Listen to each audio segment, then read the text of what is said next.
Hello friends, good morning. কেমন আছো তোমরা সবাই? আশা করছি তোমরা সবাই ভালো আছো।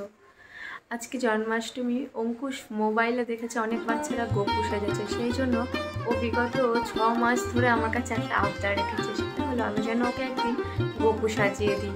তো আজকে জন্মাষ্টমী, সেই উপলক্ষে ভেবেছিলাম যে ওকে আজকে গোপু সাজাবো। তো চলো আজকের ব্লগটি শুরু। এখানে আমি গোপু সাজের সমস্ত সরঞ্জাম নিয়েছি মালা, কোমর বিছা, বাঁশি, ধুতি পাঞ্জাবি এবং কিছু ফেব্রিক কালার। অঙ্কুশকে আমি স্নান করিয়ে নিয়েছি, এখন আমি ওকে ধুতি পাঞ্জাবিটি পরিয়ে দেব। শ্রীকৃষ্ণের জন্মকাহিনী আমাদের হিন্দুদের কাছে একটি গুরুত্বপূর্ণ এবং পবিত্র কাহিনী। শ্রীকৃষ্ণের জন্মকাহিনী মহাভারত, হরিবংশ এবং কৃষ্ণচরিতের মতো ধর্মগ্রন্থেও বর্ণিত আছে। কংস নামক এক অত্যাচারী রাজার হাত থেকে মথুরাকে রক্ষা করার জন্য ভগবান শ্রী বিষ্ণু অষ্টম অবতার রূপে শ্রীকৃষ্ণ দেবকীর অষ্টম সন্তান হিসেবে জন্মগ্রহণ করেন। শ্রীকৃষ্ণ কংসের কারাগারে দেবকী ও বাসুদেবের ঘরে জন্মগ্রহণ করেছিলেন। কংস জানতে পেরেছিলেন যে দেবকীর অষ্টম সন্তান তাকে হত্যা করবে, তাই কংস দেবকী ও বাসুদেবের সকল সন্তানদের হত্যা করার সিদ্ধান্ত নিয়েছিলেন। কিন্তু শ্রীকৃষ্ণের জন্ম হওয়ার পরে তার পিতা বাসুদেব তাকে যশোদা ও নন্দগোপের কাছে বৃন্দাবনে রেখে আসেন। শ্রীকৃষ্ণ বাল্যকালে তার পালক পিতা মাতা যশোদা ও নন্দগোপের কাছে বড় হন। তার লীলা সম্পর্কে, রাখাল বেলা সম্পর্কে এবং কংসবধ করার কাহিনী হিন্দু শাস্ত্রে বিশেষভাবে উল্লেখ করা আছে। জন্মাষ্টমী হল শ্রীকৃষ্ণের জন্মদিন, যা ভাদ্র মাসের কৃষ্ণপক্ষের অষ্টমী তিথিতে পালিত হয়।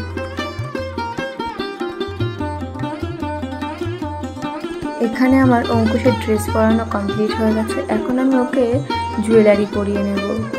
প্রথমে আমি ওর হাতে একটা বাজু পরিয়ে দিয়েছিলাম।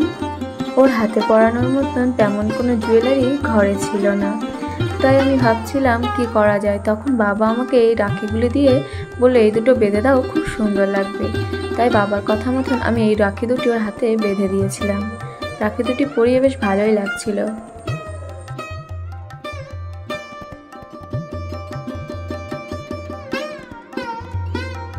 এখন আমি ওর গলায় পরিয়ে দিচ্ছি একটি মালা এবং পরিয়ে দেবো একটা কোমর বন্ধনী।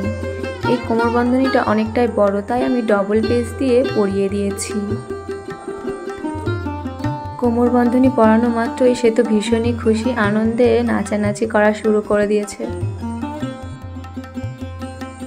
একটা মালা পরিয়ে গলাটা কেমন ফাঁকা ফাঁকা লাগছিল, তাই আমি ওকে আরও একটা মালা পরিয়ে দিয়েছিলাম।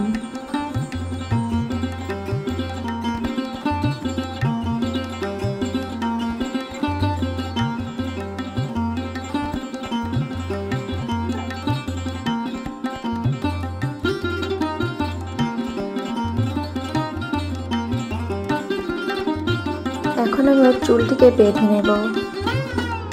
সাজানোর সিদ্ধান্তটা হঠাৎ করে নেওয়ার কারণে তেমনভাবে কেনাকাটা করতে পারিনি। ওর মুকুটটাও আমি কিনতে পারিনি। ঘরে থাকা সামান্য জিনিসপত্র দিয়েই ওর সাজটা আমি কমপ্লিট করেছি।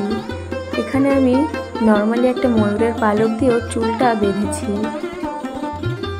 চুলগুলো ছোট ছোট হওয়ার কারণে চুলটা ভালোভাবে বাঁধা যাচ্ছিল না।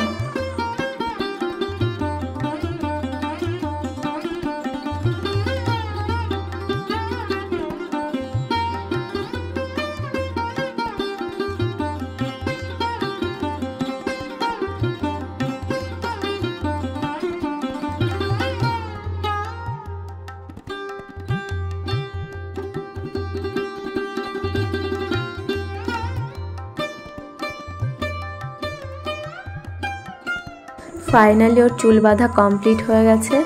এখন আমি ওকে আলতা পরিয়ে নেব, তাই ওকে খাটে বসিয়ে দিয়েছি।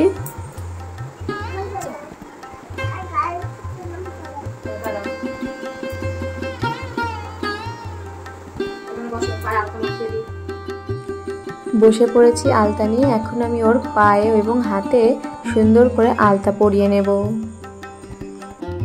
আমার মনে হচ্ছিল আলতাটা না পরালে গোপু সাজটা তেমনভাবে ফুটে উঠবে না, সেই জন্য আমি ওকে আলতা পরিয়ে দিয়েছিলাম।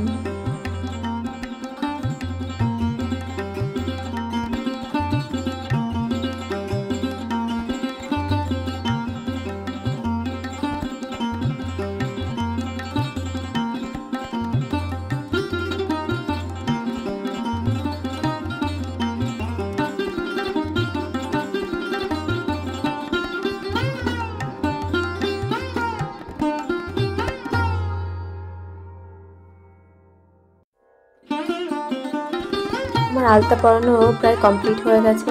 এখন আমি ওকে তিলক পরিয়ে নেব। এখানে আমি ফেব্রিক কালার ব্যবহার করেছি, কারণ এখানে আমি তিলক ব্যবহার করলে তিলকটিও ডলে ডলে তুলে দিত, যার কারণে সাজটি বেশিক্ষণ থাকতো না আর দেখতেও ভালো লাগতো না। যেহেতু বাচ্চা মানুষ ভীষণই ছটফট করে, একবারের বেশি দ্বিতীয়বার করতে দেবে না, তাই আমি ফেব্রিকের সাহায্যে তিলকটি কমপ্লিট করেছি।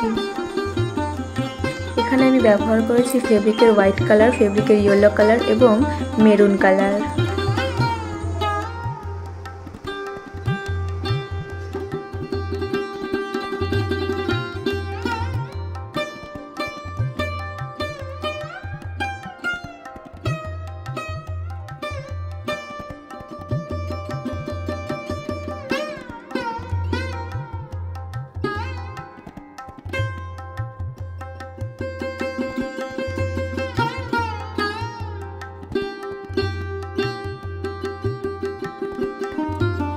এখন আমি ওর ঠোঁটে হালকা একটু লিপ বাম দিয়ে দিচ্ছি, যাতে ওর ঠোঁটে হালকা হালকা গোলাপি ভাব আসে, সেই জন্য।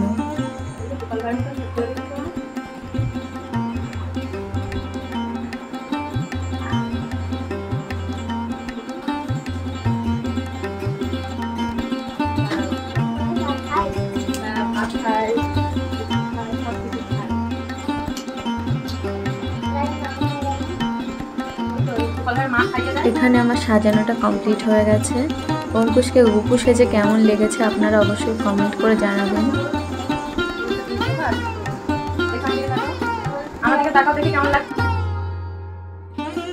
অঙ্কুশকে আমি যখনই বলেছি তোমার সাজ কমপ্লিট, সে তো ছুটতে গিয়ে আগে আয়নায় দেখছে নিজেকে।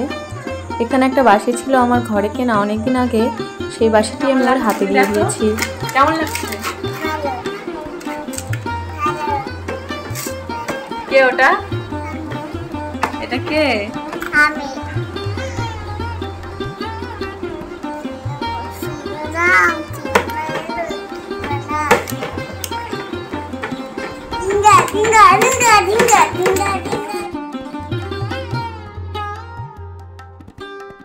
কারা কারা জন্মাষ্টমীর দিনে ছোট ছোট বাচ্চাদেরকে গোপু সাজিয়েছেন কমেন্ট করে জানাবেন। আজকের ভিডিওটি এখানে শেষ করছি, দেখা হবে পরের ভিডিও। সবাই ভালো থাকবেন।